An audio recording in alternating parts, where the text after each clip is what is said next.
এরে মাটির মানুষ, মাটির মতো নরম হইয়া চলো। কয়দিনের গরম ভাব দিয়ে চলবা।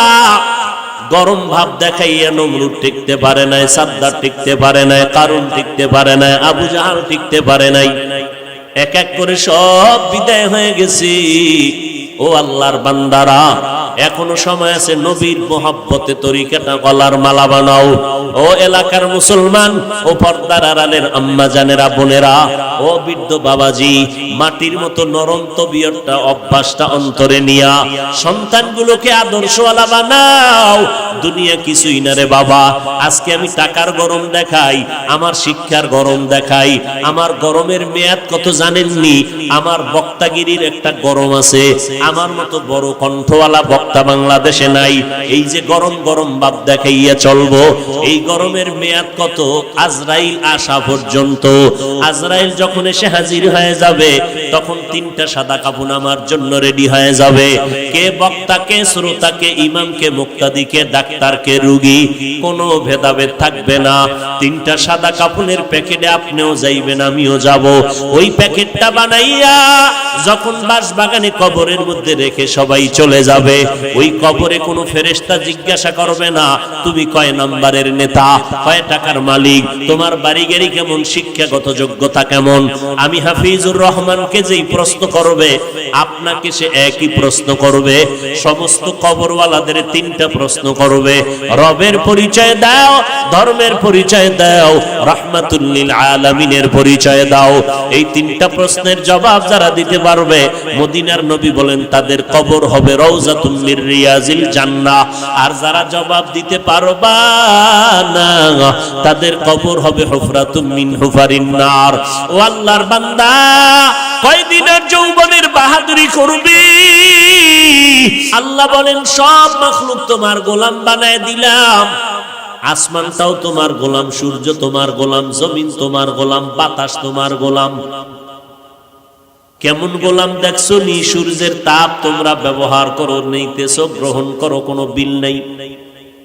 আমি আল্লাহ পানি দিলাম ফ্রি, কোনো বিল নিলাম না। আমি আল্লাহ বাতাসটাও ফ্রি করে দিলাম, কোনো বিল চাইলাম না রে গোলাম। মাটির সৃষ্টির মানুষগুলো তোর সম্মান দিলাম সবার উপরে বাড়াইয়া। আর এই সম্মানটা যদি ধরে রাখতে পারো, আমি আল্লাহ ওয়াদা করলাম তোরে দুনিয়াতেও বাদশার চেয়ারে রাখবো, পরকালেও তোরে বাদশার চেয়ার দিয়া বিনা হিসাবে জান্নাত দিব। আর এই বাদশাহী যদি চাও, তোমার এই ঐতিহ্যকে ধরে রাখো। আর ঐতিহ্যকে যদি ধরে রাখতে চাও, তাহলে মাটির গর্বের মানুষ, মাটির দিয়ে তাকাই একটু নজর করো। মাটির মধ্যে একটা গুণ আছে, সেই গুণটা তোমার মধ্যে জমা করে নাও। বলে মাটির মধ্যে কি গুণ আছে? নজর করিয়া দেখো। একটা জমিনেরে 13 বার জাল দলিল দিয়া বিক্রি করিয়া দালালেরা কত টাকা খাইলো? আসেনি? আল্লাহ কয় দেখ, এই জমিনটা কারোর সাথে বেয়াদবি করে নাই। এই জমিনের মধ্যে কত মানুষ মদের বোতল নিয়ে লাফায়। এই জমিন মাটির মধ্যে বৈশা কত মানুষ জিনা করে। মাটি তো কারোর সাথে খারাপ আচরণ করে না। যত জুলুম অন্যায় অত্যাচার গুলো ধৈর্যের সাথে মেনে নিতেছে। মাটি যদি মেজাজ গরম করে, দুনিয়াটা ধ্বংস করতে একটা সেকেন্ড লাগবে না। শরীয়তপুরের মানুষগুলো মাটি আর বাড়ি সহ পানির মধ্যে চলে গেল।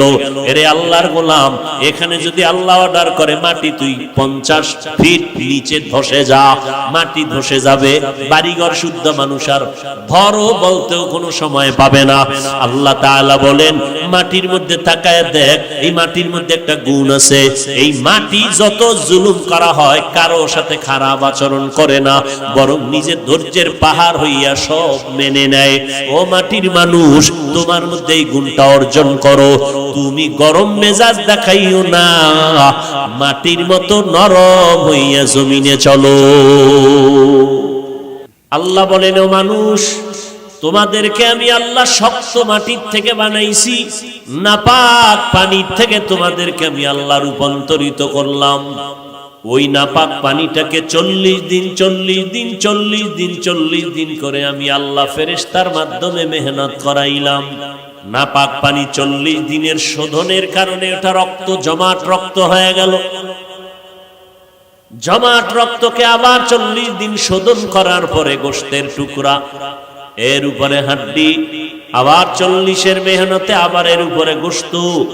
আমি আল্লাহ সুন্দর করে মায়ের গর্ভে সুন্দর একটা স্ট্রাকচার বানায় দিলাম।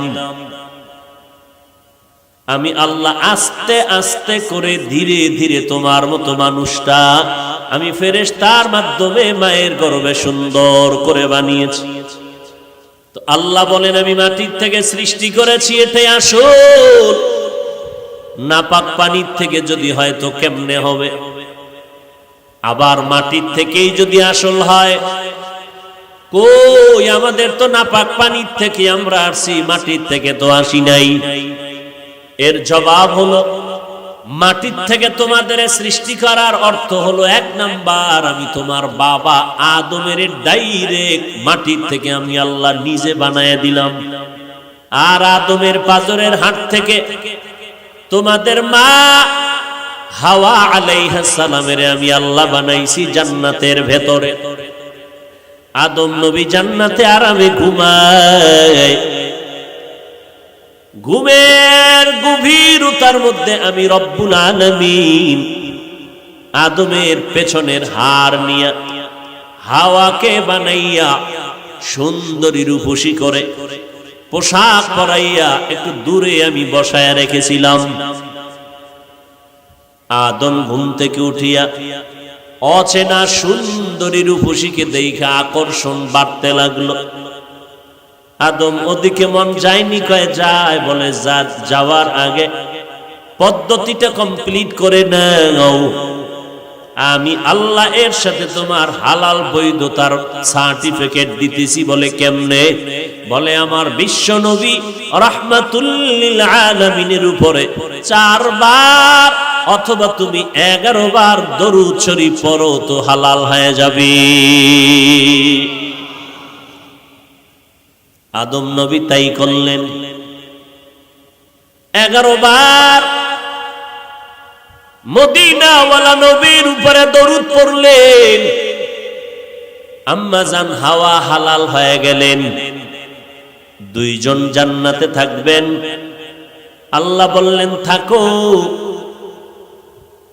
আনতা ওয়া যাওজুকাল জান্নাতা ওয়া কুলা মিনহা রাগাদান হাইসু শি'তুমা। মনে যখন যা চায় জান্নাতের ভেতরে বিচরণ করো আর খাও, তবে সাবধান।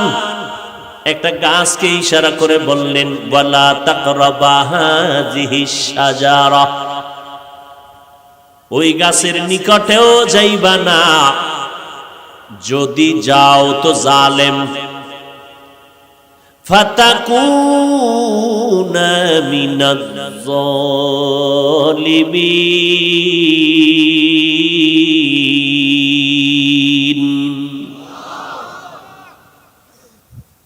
মুফাসসিরিনে কেরাম বলেন আল্লাহ আদম হাওয়াকে বিচরণ করার স্বাধীনতা দিলেন, খানারও স্বাধীনতা দিলেন, কিন্তু নিষিদ্ধ গাছেরকে বলে কেন বললেন ওখানে যাবে না? গাছটা কি বিষ গাছ নাকি ফলটা কি বিষ? মুফাসসিরিনে কেরাম বলেন না, গাছটাও কোনো খারাপ না, ফলও ভালো, ফল খারাপ না। নিষেধ কেন করেছেন? কিয়ামত পর্যন্ত আওলাদে আদমদের আল্লাহ একটা বিধান কায়েম করায় দিলেন আদমের মাধ্যমে। এই আদম সন্তান, জান্নাতের মধ্যে তোমার আব্বা আম্মা বিচরণ করেছে, মনের মতো খাইছে, কিন্তু এরপরও সীমাবদ্ধ স্কেল লাগায় দিছি, পাইলেই খাওয়া যাবে না, নিষিদ্ধ গাছের কাছেও যাইবা না। তোমাদের জিহ্বাটাও কিন্তু গরুর মতো দৌড়ায়, হালাল চেনে না, হারাম চেনে না।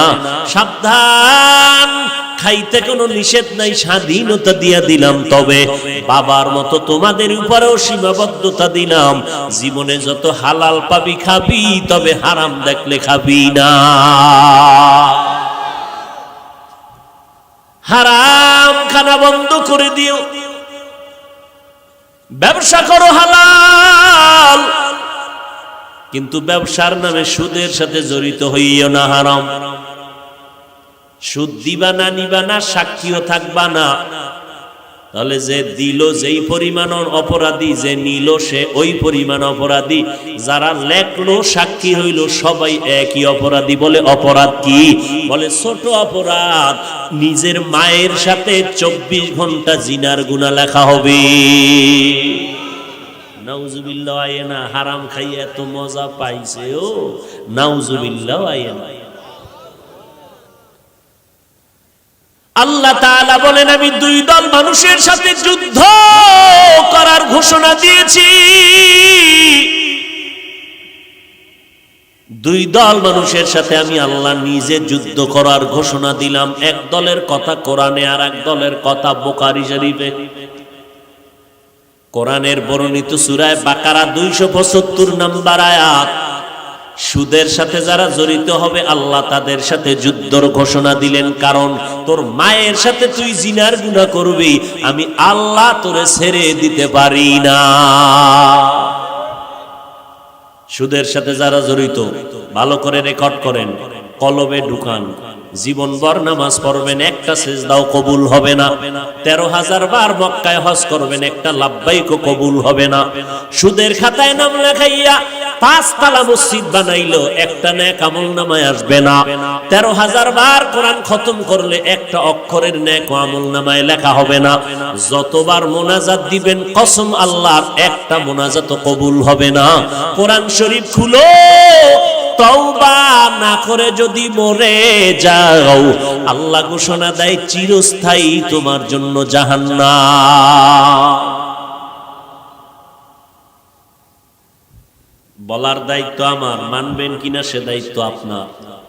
এবার বলবেন হুজুর আপনাদের মতো কি সম্ভব? বাদ দেন আমগো হুজুরের গোষ্ঠী বাদ। এবার আপনার সাইনবোর্ডে দাঁড়ান। আপনি চাকরি করেন, আপনি ব্যবসা করেন, আপনি লেখাপড়া করেন। এবার আপনার বিবেক নামের আদালতকে জিজ্ঞাসা করি, আপনার মতো র্যাব, আর্মি, পুলিশ, বিডিআর এর চাকরি করে, এমপি, মন্ত্রী, chairman, member, OC, DC, SP, 5 বেলার নামাজ পড়ে, হালাল খায়, ব্যবসা করে, 1 টাকাও হারাম খায় না। যদিও সংখ্যায় কম, তবে হালাল রাস্তায় চলনেওয়ালা আপনাদের লাইনের মানুষ আছে না নাই? বাস ওয়াশেষ। ইয়া আইয়ুহাল্লাযীনা আমানুত্তাকুল্লাহ ওয়া যারু মা বাকিয়া মিনার রিবা ইন কুনতুম মুমিনিন। আল্লাহ এই সুদের থেকে আমাদের গোটা জাতিকে হেফাজত করেন। আরো জোরে বলেন আল্লাহ তাআলা বলেন, আমি মানুষ মাটির থেকে সৃষ্টি করলাম, তোমাদের আব্বা এবং তোমাদের মা এই দুইজন। আল্লাহ নিষেধ করলেন ওই গাছের কিনারায় যাবা না, গেলেন শয়তানের ধোকায়। এরপরে দুজনকে ইতিহাস আপনারা জানেন, দুনিয়ায় পাঠায় দিলেন।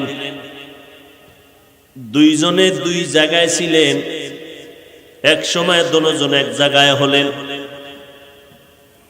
আরাফার ময়দানে দুজনের বহু বছর পরে মোলাকাত হয়ে গেল। দুইজন এবার সংসার করা শুরু করলেন। রান্না বাড়ি করার জন্য আগুন দরকার, আমার আল্লাহ আগুনের ব্যবস্থা করলেন। এমন আগুন দিলেন যে আগুনে পাত্র পর্যন্ত পুড়ে যায়, রান্না হবে কি? দুইজন আদম ও হাওয়া আলাইহিমাস সালাম, দুইজনের সংমিশ্রণে বছরে বছরে 2টা সন্তান হতো। প্রত্যেক বছর 2 সন্তান, একটা ছেলে একটা মেয়ে। পরের বছর আবার একটা ছেলে আর একটা মেয়ে, যমজ।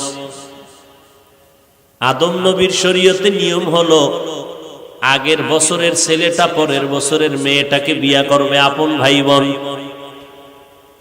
আগের বছরের মেয়ে পরের বছরের ছেলের সাথে বিয়া হয়ে যাবে।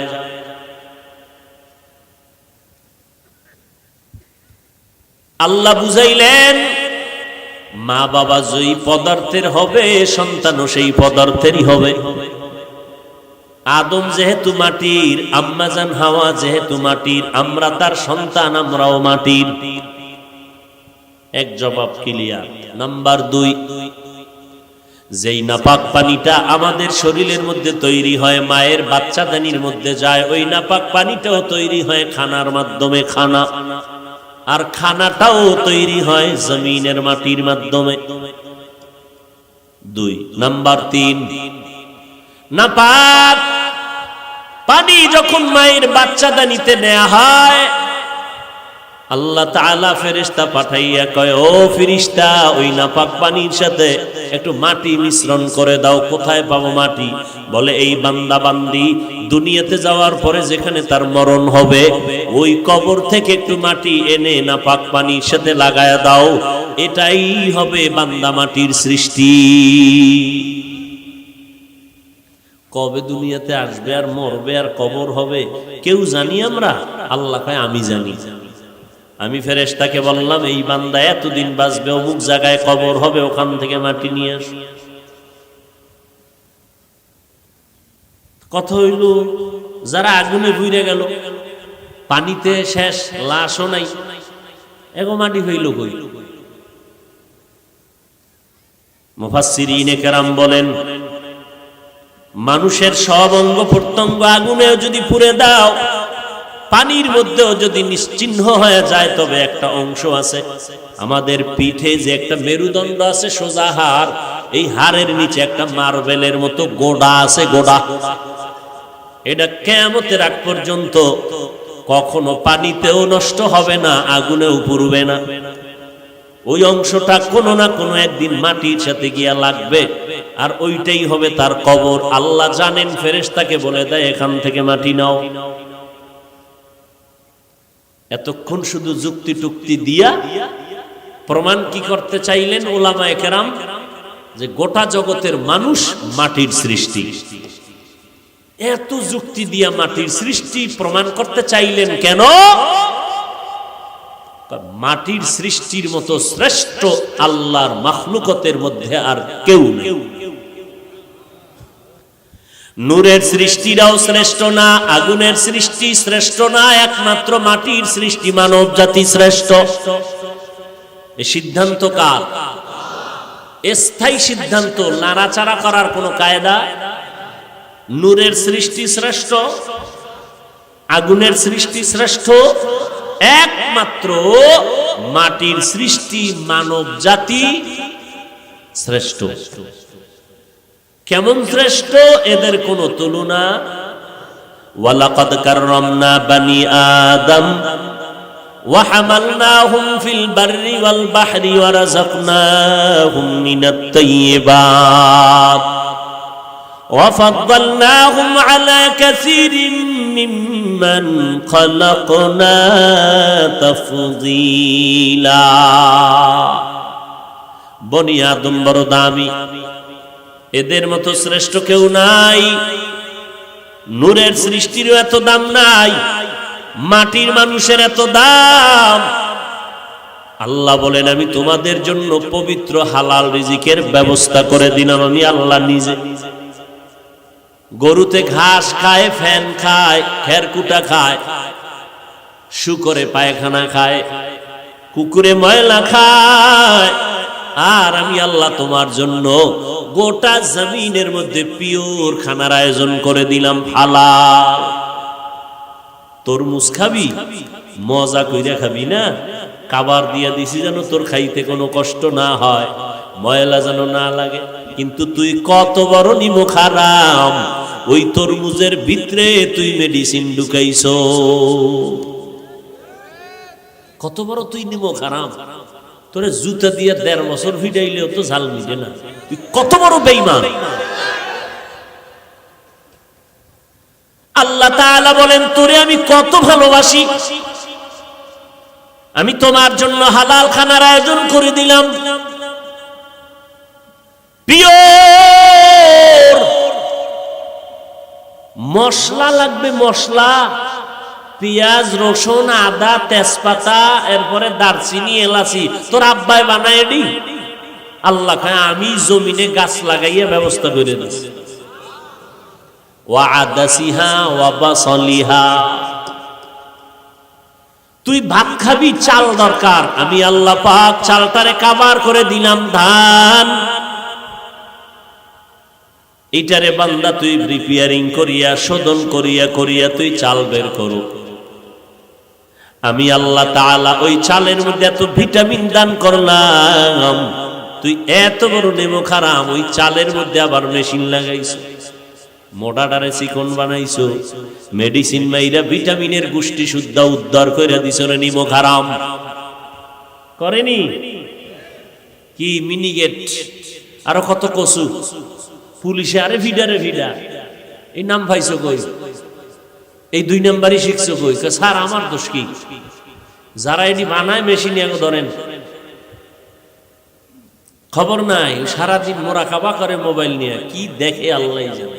এডি আর দেখেন 2 নাম্বারই ব্যবসা করে, দেখছেননি কারবার। ফার্মের মুরগি দিলে খায় না কেন? দেশি দাও, খাইতে গেলে দেশি, আর সব ব্যবহার করে বিদেশি।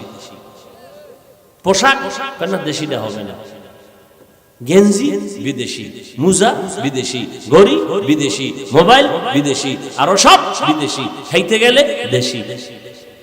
ডাক্তার কইছে মিষ্টি খাওয়া হারাম, খাইলেই মরবি। খায় না খায় না খায় না খায় না, এর মধ্যে গেছে সবে বরাতে জেলাপি খাইতে মসজিদে। আরে খোদা, হেন গিয়ে লাগাইছে 1 মারপিট, সমস্যা পটলা 2টা লাগবে। একটা যখন টান দিছে এটা লইছে, আর একটা টান দিকে আর একজনে দেখছে, এটা টান দিয়ে সিরা ফিরা ধুম কিলা কিনি। এইবার ওখানতে কসম খাইয়া বের হয়, খোদায় যেন হেন আর না আনে। এখানে এমন আশিকের রাসূল আছেন যারা আজকে ফজরের নামাজ পড়েন নাই, জোহরের নামাজ পড়েন নাই, আসরের নামাজ পড়েন নাই, মাগরিব পড়েন নাই, এশার নামাজ পড়েন নাই। কি বয়ান করব আপনারে? আবার একদল আসে বয়ানের আগেও বিড়ি, মোনাজাতের পরেও আবার বিড়ি টেনে টেনে বাড়ি যাবে। নাই? তুমি কি বয়ান শুনছো? এরে আল্লাহর বান্দা, কয়দিন এই জমিনে বাহাদুরি করবা? নমরুদের মতো বাহাদুর বর্তমান দুনিয়াতে কেউ নাই, কিয়ামতের আগে আসবে না। যেই নমরুদ আমার আল্লাহকে মেরে ফেলার জন্য রেডি হয়ে গেল, সেই নমরুদের আমার আল্লাহ ধ্বংস করার জন্য কোনো হয় নাই। একটা অসুস্থ মশার সাথে ছিল জুতা মোবারক। ওই মিশরের কবরস্থানের দারোয়ান হামানের লাগে যোগাযোগ কইরা এক পর্যায়ে আস্তে আস্তে কিছু টাকা জমাইয়া, এবার টাকার বাহাদুরি হইয়া বহু পরে এক সময় মিশরের চেয়ারে বসে কয়, আমি শুধু খোদা, আনা রব্বুকুমুল আ'লা, আমি সব থেকে বড় খোদা। আল্লাহ কয়, দেখ তুই কত বড় খোদা, তোর লাশটা কিয়ামত পর্যন্ত রাইখে দিবি, মানুষ দেখবে তুই কত বড় খোদা। আছে না লাশ? কোটি টাকার মালিক দেখো অভাব হয় না দূর, গরিব ঘুমায় আরাম করে মনটা বাহাদুর। ফেরাউনের লাশটা দেখো মিশর জাদু ঘরে, খায় না মাটি পোকা মাছি সবাই ঘৃণা করে। হৃদয়ে থাকিবে যার নম্রতা সদা, রহমত আসিবে সেথা প্রভুর ওয়াদা। বড়র বাড়াই থাকলে দিলে রহমত আসবে না, নিজেকে নিজে ছোট মনে করিও সদা। উঁচু জমিন থেকে পানি নিচু জমিনে যায়, তেমনি খোদার রহমত আসে নম্রতার হৃদয়। ভোগবিলাসের বাড়ি গাড়ি পরে রবে সব, থাকতে সময় স্মরণ করো আল্লাহ আমার রব। কই টাকার বালিশ বানাইয়া মনে হয় যেন ঘুমাইতেন। যমুনা গ্রুপের মালিক আল্লাহর বান্দা আজ দুনিয়ায় নাই। করোনা আক্রান্ত হয়ে গেল, ডাক্তারেরা কত হাজার কোটি টাকা চাও, নিয়ে যাও, কলম দিয়া স্টাম্প দিয়া দেই, আমারে বাঁচাও।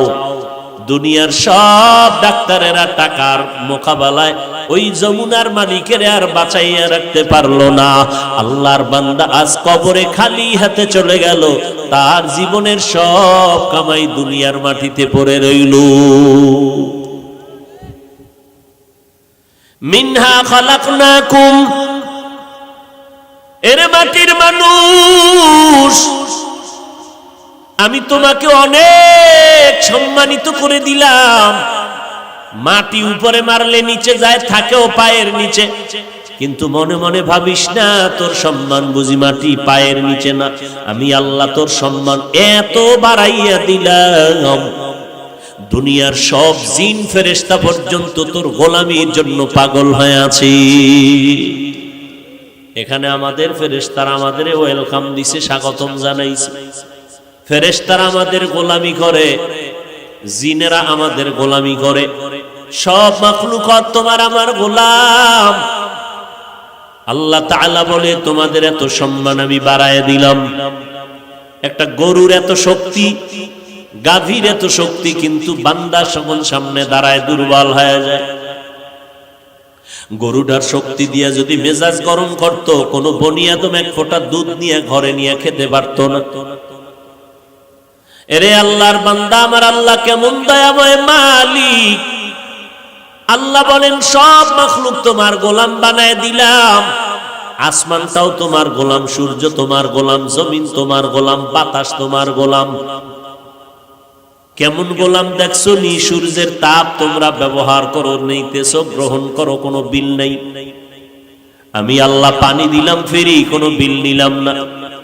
আমি আল্লাহ বাতাসটাও ফ্রি করে দিলাম, কোনো বিল চাইলাম না রে গোলাম।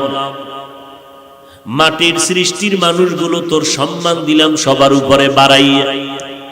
আর এই সম্মানটা যদি ধরে রাখতে পারো, আমি আল্লাহ ওয়াদা করলাম তোরে দুনিয়াতেও বাদশার চেয়ারে রাখবো, পরকালেও তোরে বাদশার চেয়ার দিয়া বিনা হিসাবে জান্নাত দিব। আর এই বাদশাহী যদি চাও, তোমার এই ঐতিহ্যকে ধরে রাখো। আর ঐতিহ্যকে যদি ধরে রাখতে চাও, তাহলে মাটির গর্বের মানুষ, মাটির দিয়ে তাকাই একটু নজর করো। মাটির মধ্যে একটা গুণ আছে, সেই গুণটা তোমার মধ্যে জমা করে নাও। বলে মাটির মধ্যে কি গুণ আছে? নজর করিয়া দেখো। একটা জমিনেরে 13 বার জাল দলিল দিয়া বিক্রি করিয়া দালালেরা কত টাকা খাইলো? আসেনি? আল্লাহ কয় দেখ, এই জমিনটা কারোর সাথে বেয়াদবি করে নাই। এই জমিনের মধ্যে কত মানুষ মদের বোতল নিয়ে লাফায়। এই জমিন মাটির মধ্যে বৈশা কত মানুষ জিনা করে। মাটি তো কারোর সাথে খারাপ আচরণ করে না। যত জুলুম অন্যায় অত্যাচার গুলো ধৈর্যের সাথে মেনে নিতেছে। মাটি যদি মেজাজ গরম করে, দুনিয়াটা ধ্বংস করতে একটা সেকেন্ড লাগবে না। শরীয়তপুরের মানুষগুলো মাটি আর বাড়ি সহ পানির মধ্যে চলে গেল। এরে আল্লাহর গোলাম, এখানে যদি আল্লাহ অর্ডার করে মাটি তুই 50 ফিট নিচে ধসে যা, মাটি ধসে যাবে। বাড়িঘর শুদ্ধ মানুষ আর ধরো বলতেও কোনো সময় পাবে না। আল্লাহ তাআলা বলেন মাটির মধ্যে তাকায় দেখ, এই মাটির মধ্যে একটা গুণ আছে। এই মাটি যত জুলুম করা হয়, কারো সাথে খারাপ আচরণ করে না, বরং নিজের ধৈর্যের পাহাড় হইয়া সব মেনে নেয়। ও মাটির মানুষ, তোমার মধ্যে এই গুণটা অর্জন করো। তুমি গরম মেজাজ দেখাইও না, মাটির মতো নরম হইয়া জমিনে চলো। মাটির মতো নরম হয়ে চলো, গরম গরম ভাব দেখাইও না। বলে নরম চলার মাধ্যম কি?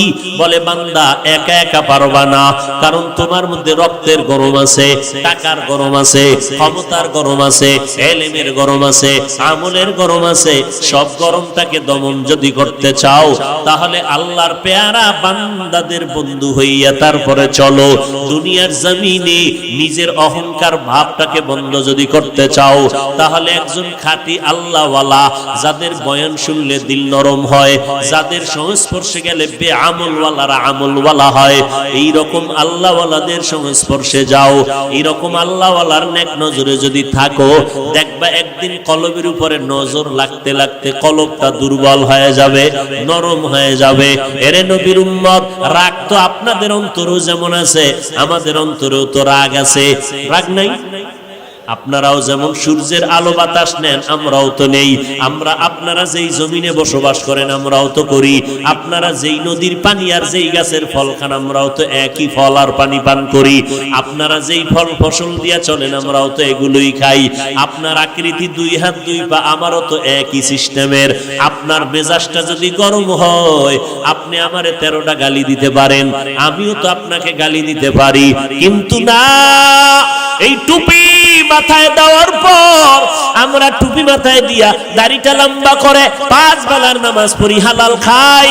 মদিনাওয়ালার তরিকা মানিয়া চলার কারণে যারা নবীর তরিকায় চলে না, আমরা তো তাদের খারাপ জানি না।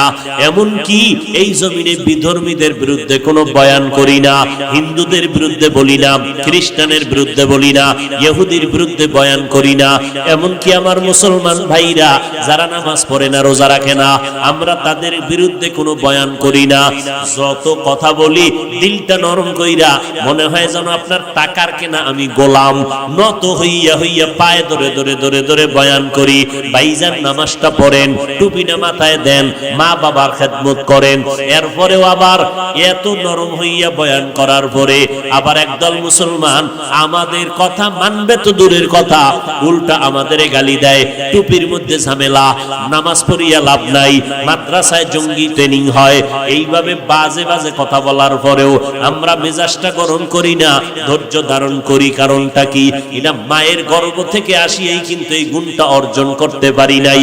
আমার মদিনার নবীর আদর্শ আর নবীর সুন্নত আর কোরআন তেলাওয়াতের পরে আমাদের আল্লাহওয়ালা উস্তাদ যারা মুরব্বী, এদের সোহবতে গিয়া বয়ান শুনতে শুনতে শুনতে শুনতে মোটামুটি একটা কন্ট্রোলের মধ্যে নিয়ে আসি অন্তরটারে।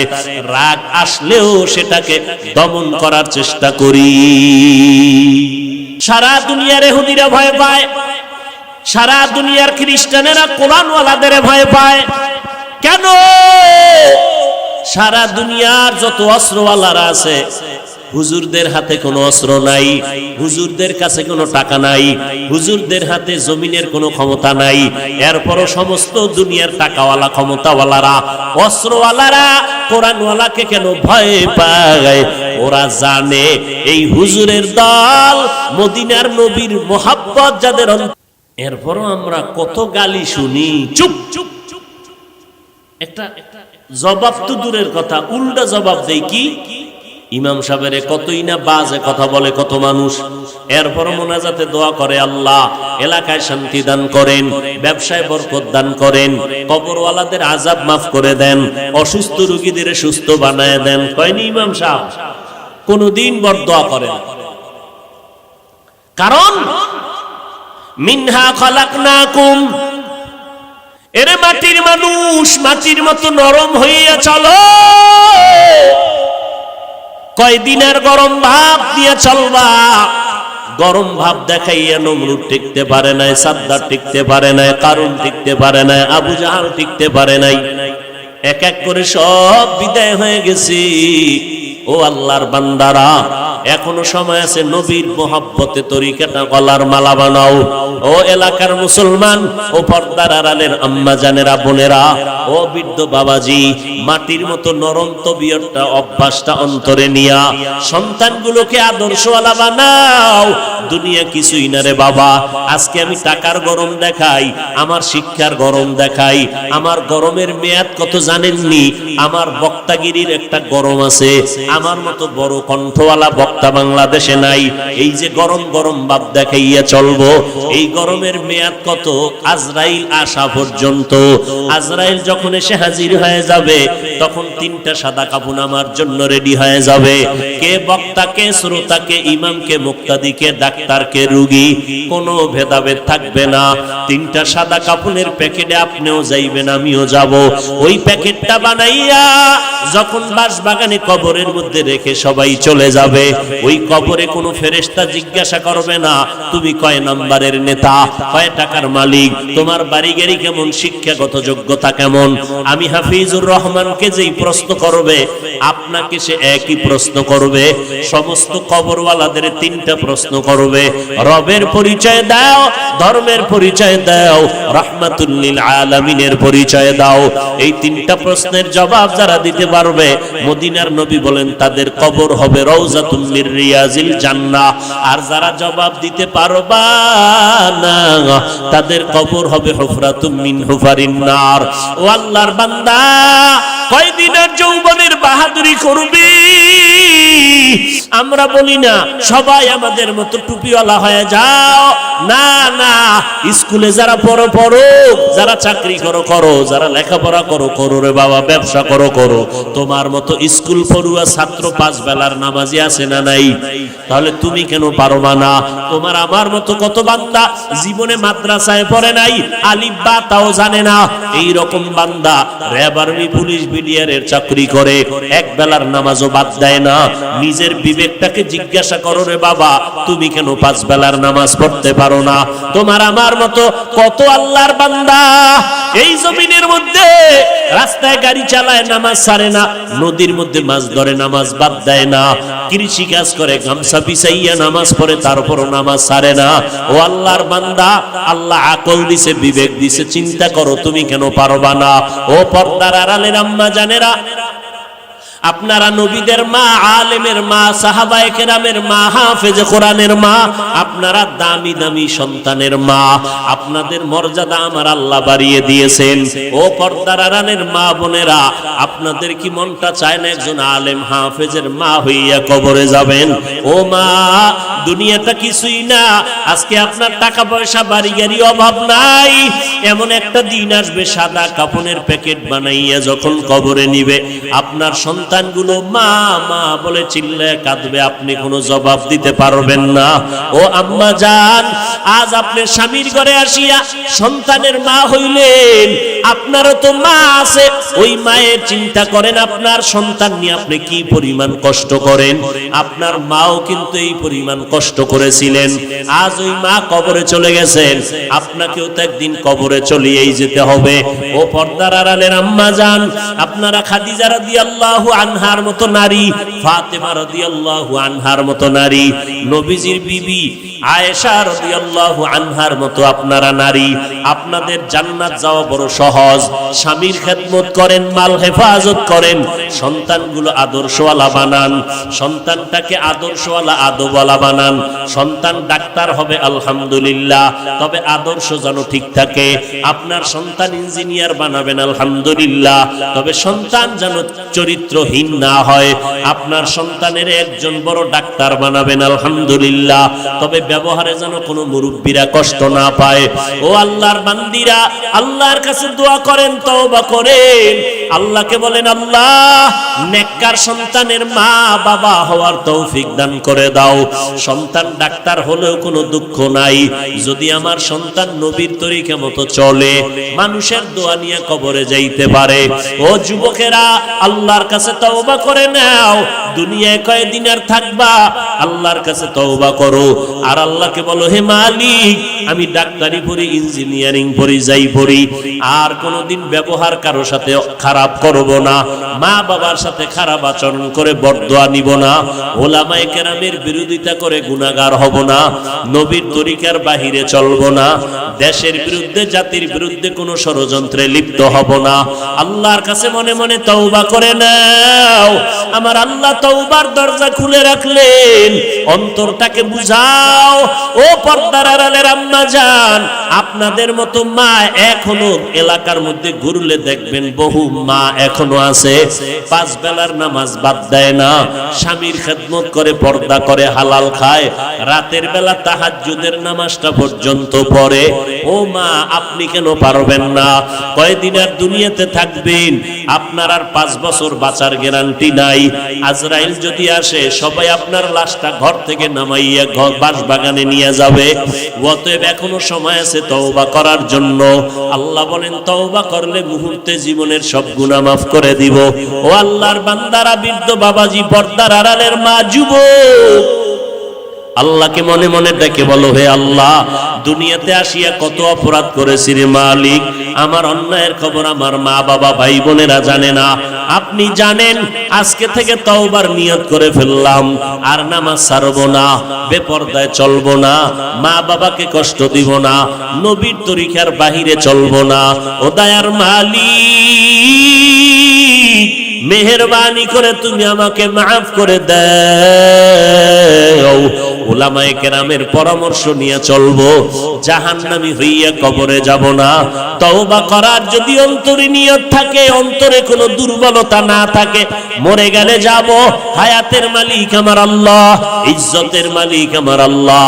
আয় আল্লাহ, আপনি হায়াতের মালিক, ইজ্জতের মালিক, রিজিকের মালিক। মরিয়া গেল আর নামাজ ছাড়ব না, দেশ জাতির বিরুদ্ধে ষড়যন্ত্রে লিপ্ত হব না, মা বাবার দোয়া নিয়ে চলবো, উলামায়ে কেরামের পরামর্শ নিয়ে চলবো।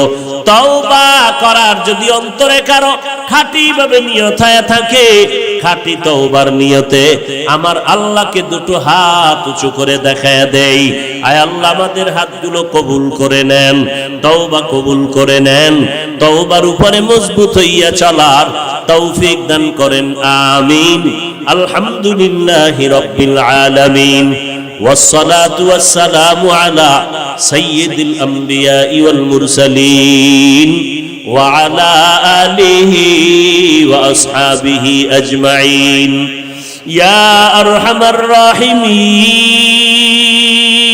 الراحمين يا أرحم الراحمين يا أرحم الراحمين رب ارحمهما كما ربياني صغيرا اللهم إنا نعوذ بك من البرص والجنون والجذام وسيء الأسقام রব্বুল আলামিন কুদরতের নজর দিয়া তাকায় দেখেন, ওলামায়ে কেরামরা হাত তুলেছেন, কত মুরব্বি হাজী সাহেব, কত ব্যবসায়ী চাকরিজীবীরা হাত তুলেছেন, পর্দার আড়ালে কত মা বোনেরা হাত তুলেছেন, আমার কলিজার টুকরা যুবক ছাত্র ভাইরা হাত তুলেছেন। দুনিয়াতে যেদিন আসছিলাম কত পবিত্র মা বাবা কত আদর করেছিলেন, আজকে সেই জীবনটা শয়তানের ধোকায় গুনাহ করে নাপাক করে ফেললাম। গুনার কারণে আমার হাত নাপাক, আমার চোখ নাপাক, আমার অন্তর নাপাক। আয় আল্লাহ, এই গুনাহ নিয়ে